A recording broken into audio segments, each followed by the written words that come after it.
ये कहानी है बर्फीली वादियों में बसे हुए शिमला की, जहाँ पर सुरेश अपनी बीवी रुचिता, बूढ़े पिता मनमोहन और 7 साल के छोटे बेटे नक्श के साथ क्रिसमस की छुट्टियों में रहने आता है। अपने बंगले को देखकर सभी आश्चर्यचकित हो जाते हैं। वाह सुरेश, ये बंगला तो वाकई में काफी सुंदर है। हाँ, जंगल में है, इसीलिए थोड़ी हॉन्टेड फिल्म जैसी वाइब्स आ रही है, लेकिन है बड़ा प्यारा यार। लेकिन बेटा, तूने ये बनवाया कब? तूने हमें इसके बारे में कभी कुछ इतना बताया भी नहीं। पापा, मुझे आप सबको सरप्राइज देना था, इसीलिए नहीं बताया।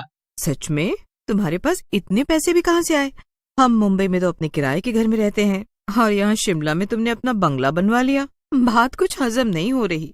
ओफो, यहाँ कोई अदालत की कचहरी चल रही है क्या, जो तुम मुझसे वकील बनकर इतने सवाल पूछ रही हो? मैं कटघरे में नहीं, शिमला की वादियों के बीच अपने सुंदर से घर के बाहर खड़ा हूँ।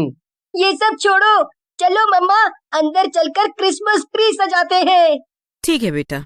सभी अंदर जाकर अपना सारा सामान समेटते हैं और रात में खाना खाकर सो जाते हैं। लेकिन रात में अचानक से रुचिता को बाहर गार्डन एरिया से झूला झूलने की आवाज सुनाई देती है। वो झट से उठकर बैठ जाती है और घबराहट के मारे उसके रोंगटे खड़े हो जाते हैं। सुरेश तो सो रहा है और नक्श भी अपने दादाजी के साथ सोया होगा, और नौकर दामू भी खाना बनाकर सो गया होगा उसके कमरे में। अरे, फिर इतनी रात के हमारे घर के गार्डन एरिया में झूला कौन झूल रहा है, वो भी इतने धीरे धीरे? रुचिता बहुत डर जाती है। वो बिस्तर से उठकर खिड़की के पास जाती है और वहाँ वो देखती है कि नक्श झूला झूल रहा है। ये क्या, इतनी रात के नक्श झूला क्यों झूल रहा है? इस लड़के को तो दिन रात कुछ समझ ही नहीं आता। जंगल के बीचों बीच रहते हैं हम, और ये रात के 2 बजे गार्डन एरिया में झूला झूल रहा है। रुचिता नीचे उतरती है, तब वो मनमोहन और नक्श के कमरे से गुजर रही होती है, और तब ये देख उसके होश उड़ जाते हैं कि नक्श तो अपनी दादी जी के साथ सो रहा है। ये कैसे हो सकता है? नक्श यहाँ सो रहा है तो बाहर झूला कौन झूल रहा है? अब झूले के झूलने की आवाज तेज हो जाती है, और इसी के साथ रुचिता की सांसें भी तेज हो जाती है और वो बहुत घबरा जाती है। कांपते हुए पैरों के साथ वो हॉल की खिड़की से बाहर की तरफ अपनी नजर दौड़ाती है। तब वो देखती है कि झूला अपने आप ही झूल रही है, लेकिन उस पर कोई नहीं बैठा है। नहीं, ये नहीं हो सकता। और दूसरे ही पल उसे झूले पर एक चुड़ैल दिखाई देती है जो झूल रही होती है। उस चुड़ैल का रूप बहुत भयानक होता है, और उसे देख रुचिता के पैरों तले जमीन खिसक जाती है। रुचिता बेहोश हो जाती है और सीधे अगली सुबह उठती है, और तब वो अपने आसपास डॉक्टर और बाकी घर वालों को देखती है। अब इनका बुखार ठीक है, इनका बीपी शूट हो गया था, इसीलिए इन्हें अचानक से तेज बुखार चढ़ गया। आप इन्हें समय समय पर दवाइयाँ दीजिए और इन्हें तनाव से दूर ही रखिए। ठीक है सर, आपका बहुत बहुत धन्यवाद। डॉक्टर चला जाता है। कैसी हो अब तुम रुचिता बहू?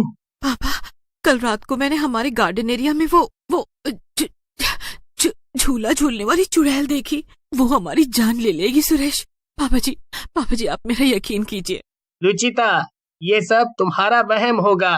वैसे भी तुमने वहाँ आने से पहले सफर के दौरान अपने लैपटॉप पर एक हॉरर फिल्म देखी थी, इसीलिए तुम्हें वही वहम हुआ होगा। दिन रात तुम बस भूत प्रेत की ही बातें करती रहती हो। मेरा विश्वास करो सुरेश, मैं झूठ नहीं बोल रही हूँ। मैंने सच में रात को झूला झूलने वाली चुड़ैल देखी है। सुरेश, लगता है बहू को आराम की जरूरत है, इसे अकेला छोड़ दे। कोई भी रुचिता की बात को समझने की कोशिश नहीं करता, और सुरेश और मनमोहन भी कमरे के बाहर चले जाते हैं। तभी फिर से रुचिता को खिड़की से झूला झूलने वाली चुड़ैल दिखाई देती है। नहीं, मैं तुम्हें नहीं छोड़ूंगी। तुम्हारा सच सबके सामने लाकर ही रहूंगी, दुष्ट चुड़ैल। रुचिता इसके आगे कुछ कर पाए। चुड़ैल झूले पर बैठे हुए रुचिता पर अपनी काली शक्तियों से जादू करती है और उसे सुला देती है।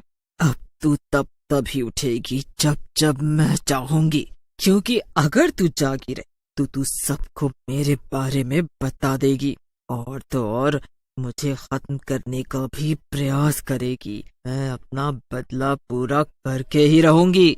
मेरे साथ जो गलत हुआ उसका बदला मैं लेकर रहूंगी। रुचिता अब दिन रात सोती ही रहती है।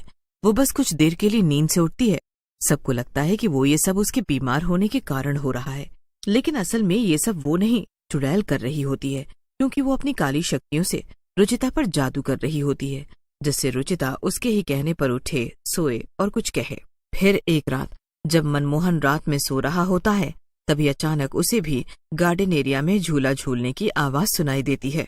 ये इतनी रात को अब झूला कौन झूल रहा है? मनमोहन जब बाहर आता है तब वो भी ये देखकर हैरान रह जाता है कि झूले पर कोई भी नहीं बैठा है और झूला अपने आप ही झूल रहा है। ये भयंकर और डरावना दृश्य देख मनमोहन के हाथ पांव ठंडे पड़ जाते हैं। तभी अचानक से उसके सामने झूले पर बैठी हुई चुड़ैल प्रकट हो जाती है। क्यों रे बुढ़े, अब जब तू मेरे सामने आ ही गया तो मैं अब तुझे अपने साथ लेकर ही जाऊंगी। चुड़ैल नहीं, बचाओ! सुरेश, बहू, बचाओ! मनमोहन चिल्लाने लगता है। तभी अचानक से चुड़ैल उसके करीब जाकर उसकी आंखों में आंखें डालती है और उसे सम्मोहित कर लेती है। चुड़ैल के सम्मोहित करने से मनमोहन अब पूरी तरह से उसके ही इशारों पर हर चीज करने लगता है। जाओ अपनी जान दे दो, जाओ अपनी जान दे दो कुएं में। तभी नक्श की नींद खुल जाती है और वो अपने दादाजी को अपने बगल में ना देखकर भयभीत हो जाता है।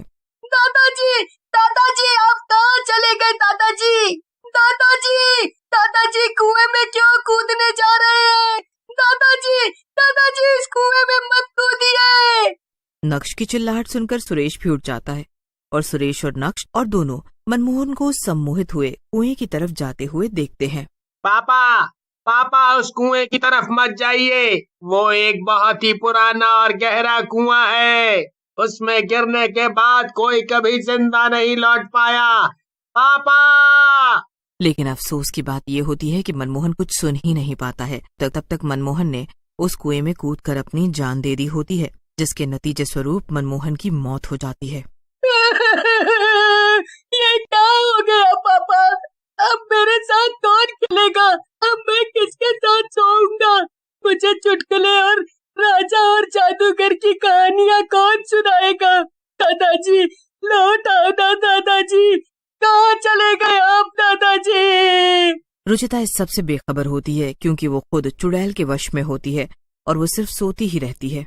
बाद में उस घर का नौकर दामू सुरेश से अकेले में कहता है, साहब, आप मानो या ना मानो, इस झूले में कुछ तो गड़बड़ है।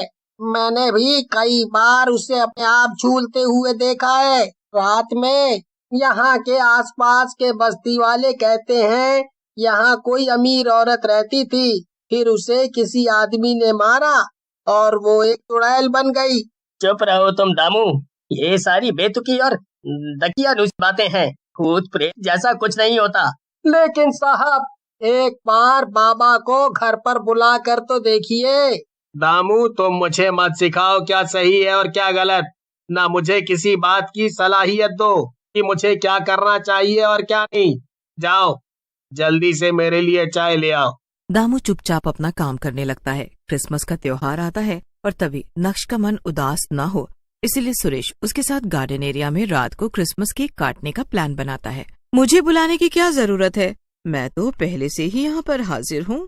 खैर चलो जल्दी से केक काट लेते हैं, वरना बर्फबारी शुरू होने पर यहाँ 1 मिनट भी रुका नहीं जाएगा। लेकिन चाकू तो लाया ही नहीं।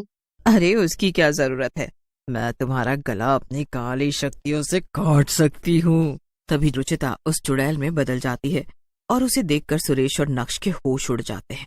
याद आया कुछ? 2 साल पहले तुमने मेरे परिवार और मुझे मार डाला था और हमारे इस घर को अपना बनाकर हमारे पैसे भी लूटे थे। तुम्हें क्या लगा मैं इतनी आसानी से सब कुछ भूल जाऊंगी? चुड़ैल सुरेश को जान से मार देती है और जब वो नक्श को मारने जाती है तभी वहाँ पर दामू आकर उस चुड़ैल पर शिवजी का भभूत छिड़कता है। चुड़ैल दर्द से कराहते हुए भस्म होने लगती है।